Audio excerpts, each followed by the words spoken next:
kamu sekarang? Oh, ada payah kumpul kamu. Pergi iling-iling kita ya, udah bosan kita duduk-duduk aja di rumah belajar.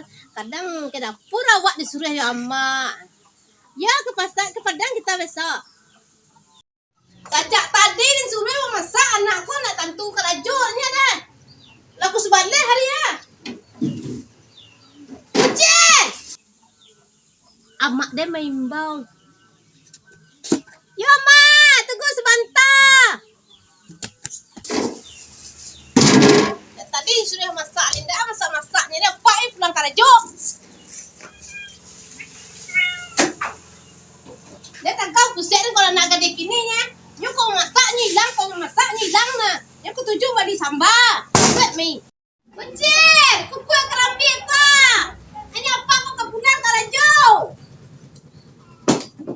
Pasti main pecah. Jadi pada jalan visual. Tu pitihnya berapa kosnya sadonya Mira? 200.000. Dia minta mak dia dulu. Kalau tak salah mak dia ngapatang jual kambing siku ya kau. Tu dia minta ke 200. Lihat kondak. Kan iyo kecek dan yo santiang yo coba yo rancak kau ya. Mak. Ada sedia sibuk memasak untuk ayah kau. Anak kau sibuk main HP video call. Siapa video call yang tu kau?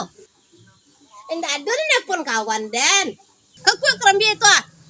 Jangan suka kungkang masak kau main HP video call. Siapa kau yang tu berau kau main video call. Kalau duk rajo kau coba. Yo, dan tolong mak kenapa?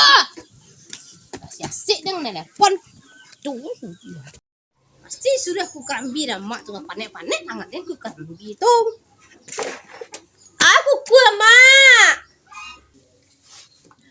Adik kuku. Di kuku kerambi kunci dah kira kapal lu kau adik kuku dah. Kerambi tu kuku ha. Aku kuah adik kuku nya. Kau adik kuku kerambi tu nak mak kau. Tunggu kepala hari ada sudah masak. Mak ukur kelapa ini mah dah pandai ada dong mak. Cubalah dah mak lo. Dah pandai kau cara ukur kerambi dah. Mak marut kelapa dah pandai kau. Ni dia jang kau deh. Mak ukur kerambi ambil kerambi kuncir ambil lah. Atu antar kenya atu kau deh. Lah, tu tak suka. Lah, nak pandai kau. Yo gua mak Mak boh merepek taruh cuang mak tu. Juga kancang aku kerambi kau tu bikon ha. Hari aku sebalai tu apa kan pulang dari tu ha. Yo lai kancang mak. Ada kancang mak lai. Kena upan salah mak. Panek deh. Barek yo lah. Kada upan lah kanya ukunya. Banyak bitih nak 3.000 tu dapat di badar kau. Beli badak, itu taruh.